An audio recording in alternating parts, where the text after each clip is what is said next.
Welcome back, everybody. It's Blastsportz. As you know, I'm your host, Jay, also known as Coach Jay. And today I have the champion in the building, one and only. Joy's here with the choke out yesterday. Congratulations, champ. How it feels. Thank you. It feels amazing. I've been visualizing this. I've been planning this. I've been training for this. And to go in there, have everything go exactly according to game plan, not only win, but make a statement win and really advance my career and correct all my losses now. It feels so good. You manifested and you did it. In our previous interview, you said you was looking for the takedown too much. But you didn't get the takedown. You just didn't get the takedown. You choked her out. You made her tap. Yes. How that felt.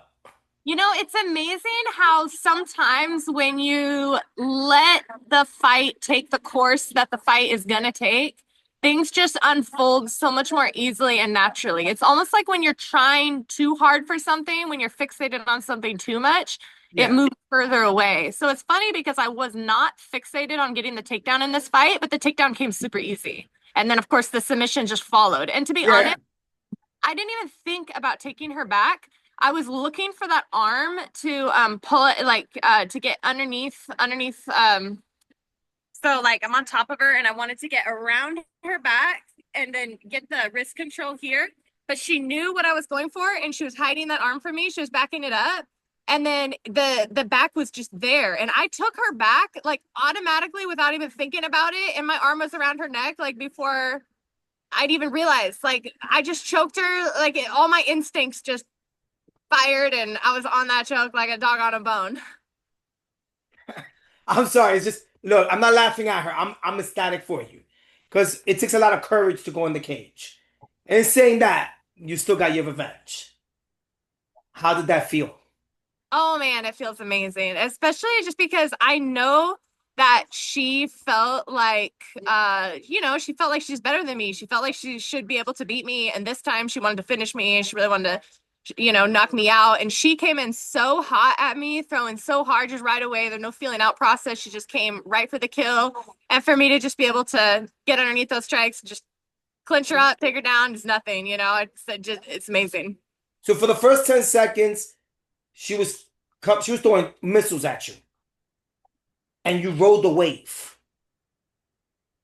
and you took control, and you tapped her out, Yep. and you kept the belt. I mean, you are black belt jiu-jitsu, so you saw the mistakes that she was making, and you knew it was coming. Did it slow down like in Spider-Man in the movie when he sees the fly and he took a step back? Did that happen for you? It's like my instincts just take over, my body just takes over. Like, I train and I drill and those techniques are just there in my muscles. Like it's all muscle memory and I just jump on those opportunities when they present themselves. There's no thought, there's no planning, it just happens. It's just, champ, you don't even look like you was in a fight. You look like you just came off from training at LA Fitness or something right now. Zero damage. Zero damage. Which, now you were able to pretty much eat a little bit and get to enjoy yourself a little bit. What was your first meal? So right after the fight, luckily it was early enough that the taco trucks were still open. So we went to my favorite taco truck that's just like on the street, like, 2 blocks away from. Give the shout out to where it's at. Oh, there's not even like a name. It's just, they just pull up in a van, they put their taco tent up and then but it's right there on Northgate by the McDonald's. Anybody in the hood, like anybody from my hood knows exactly where that's at, but that's the taco stand I always go to, when I'm allowed to eat tacos. I mean, you deserved it, champ. You get your victory, you defend your belt, you revenge your loss, get celebratory meal, and you got it. Yeah. But here's the thing. She overlooked you. That's what it sounds like. And you took it. The next opponent won't do this. You're having a bullseye on your back now. How does that feel? Love it. I want these girls thinking about me. I don't know if you saw, but Jamie Edenton, she commented on one of the posts that I was collabed on, and she was like, "When you're ready for a real opponent, give me a call," or something like that, And I just commented back like hands up, like, yeah, it makes me so happy. Like, because look, like Jamie's one of the top featherweights in Invicta, and I would love to fight her for that title. So I have to, give my little Christmas wish list to Invicta, which would be Jamie would be right on the top of that list. And yeah, Okay. let's get that title fight going. So yeah, I want these girls. I want that target on my back. I want them thinking about me. Let's go. I'm ready. Let's go. Let's go. Let's go. Let's not waste time. Let's rock and roll. Yep. It seems like I always say this about you. You're very cool under pressure. Nothing bothers you. You're like the happiest MMA fighter I've ever interviewed in my entire life. I love what I do. It's not a job for you. It's your passion. Yes. But you are becoming now your name is getting out there. Yes.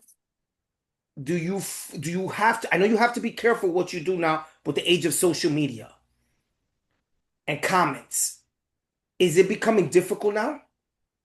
Well, I just don't respond to any of the negative comments. I'm a Joe Rogan fan. I like listening to the podcast, and something that he said like long, long ago, when I was listening, it was like he was saying how, if somebody is commenting hate at you or whatever, just like ignore it. Just don't engage. Like there's no winning that argument. Don't sit there and like try to be a keyboard warrior yourself and fight these people. Like just ignore it.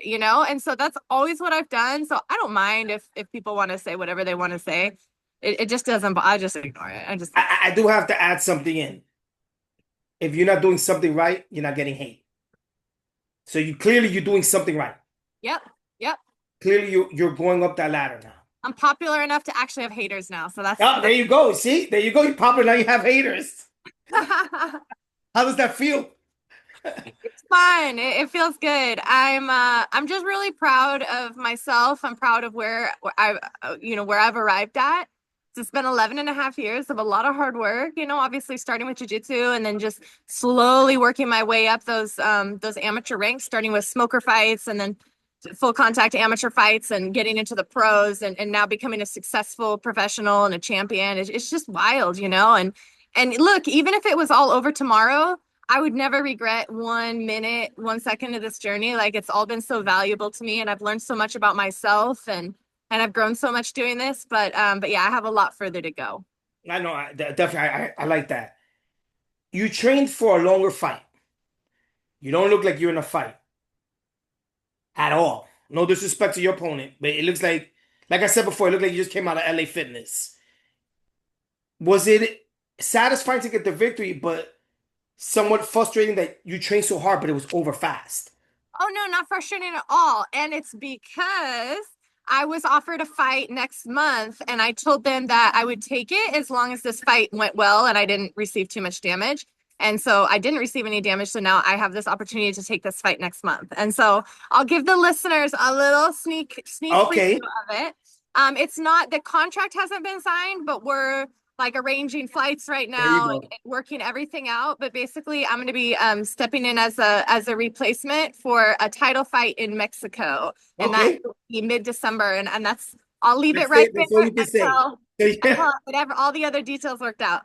So you're going back into camp now. Yes. No breaks. No breaks, which I don't want any breaks. Look, my whole life is about structure and routine and discipline. And even this weekend of like going out and partying a little bit and celebrating a little bit and eating food that's off diet, even just 48 hours of that, I'm already done with it. I'm already ready to just get back in the gym. So I'm going to show up to the gym tomorrow. I'm going to be right back on the diet, right back on my routine. And just that's my happy place. Man, and that's a beautiful thing. But you're going back into camp. Now you have a new opponent. Do you feel I know you love what you do, but do you get anxious? Like, okay, let's go. Is there switch in Joy's mind that goes, let's go, let's rock and roll? I'm really, really good at staying present. That's something I've worked on a Mhm. lot the past couple of years is just my mindset, which is just focus on what's right in front of me right now. So like right now, it's this interview. That's the only thing in the world that exists for me right Okay. now is this interview. And then tonight, it's just going to be about getting to bed on time and getting my full night's rest. And then tomorrow morning, it's going to be completely focused on the kickboxing practice and, getting through my training. And then I'm going to be focused on teaching. And I just stay focused on what's right in front of me, and that helps me manage any kind of anxiety or any nerves that I have. They say that, well, a fighter said, Andre Ward said, if a fighter doesn't admit he gets nervous or hurt before they enter the ring or cage, they're lying. Do you get nervous before you enter that cage or ring? I don't call it nerves, but I would agree Okay. with him. There's just this certain energy where like I just can't even explain the feeling. It's a crazy feeling. Like I'm not afraid, like I'm very confident in myself, but like yeah, like it's a lot. It's pressure and of course it's a big moment and I've trained really hard for this. And so yeah, maybe nerves is the word. It's just but yeah, I call it pre-fight energy, but for sure it's a lot of pre-fight energy that I need to keep under control and I need to harness and then I need Yeah. to use for it to my advantage. You like we said before, you're jumping right back into a fight, a title fight. If it all goes through, God willing, you can't party, you can't eat, and I know that's part of your lifestyle. Do you get tempted? Actually, not really. Not really. I mean, during the actual weight cut when I'm like fasting for the last couple days and yeah, then it's like every single thing I see, I'm just like, oh, if only I could eat that. Oh, one time I was riding my bike and it was like right at the end of a weight cut and I was like getting the last little bit off and I rode by like this little like homeless person's encampment and there's this jar of peanut butter sitting there and that jar of peanut butter looked so good to me and I'm just like, "Oh my gosh, I'm thinking about a homeless person's peanut butter. That's how hungry I am." Was you hangry or was you hungry? Still different So, things. oh, Both? but no, honestly, partying doesn't tempt me. Like eating junk food doesn't tempt me. The fact is, like, I don't feel good on that stuff. I don't feel I good got you. staying out late. What makes me feel good is drinking lots of water, getting my 8 hours of rest, and eating a chicken salad. I feel fantastic, and why would I not want to feel that way all the time, whether I'm in camp or out of camp? No, no, that's important because it's like what they say, if you stay ready, you don't have to get ready. And you stay ready, Exactly. which I applaud you. I do have, I just one last question because I know you got things to do. I do have a lot of young women that watch this show, young ladies, young men, and they want to be MMA fighters. How important is it to stay in the range of your fight weight after fights? And what advice would you give these young and up and coming fighters? Look, it's a lifestyle. Being a fighter is an entire lifestyle. It's not like you get into camp and you become a fighter. No, you're a fighter all the time. So, yeah, if you want to be a champion, behave like a champion. Champions drink their water, eat their vegetables, go to bed, show up at practice no matter what, take care of themselves. Like, don't drink alcohol. That's what a champion does. And so, if you want to be a champion, simply be a champion. And that starts right here with your own discipline, your own mindset, and whether you have anything lined up or not. I had a fight, of course, in February, a fight in April, and then kind of was waiting on a fight to get confirmed all summer. And I just, I stayed patient. I thought I was gonna have a fight in June and then got bumped back to August, bumped back to September, and then I finally, got my fight in November. But yeah, just stay patient and continue to train and just continue to improve and that's gonna pay off in your next fight whenever that does come. And even if for some reason like you were training and preparing and then the next fight never even did come, let's say like you never got another opportunity and never fought again, look, you still made yourself better mentally, physically, in every way with all that training. So it's never a loss. So invest in yourself. It's important. Thank you. I appreciate your time. I know you got things to do. I want to congratulate you again, champ. Once you get the fight date set and everything, you know what to do already. I got you Yes. 100%. And we'll be doing another interview when you get your second world title. Yes. All Thank you right, Joey. so much for having me. I appreciate Thank you. you. I appreciate you. Thank you so much.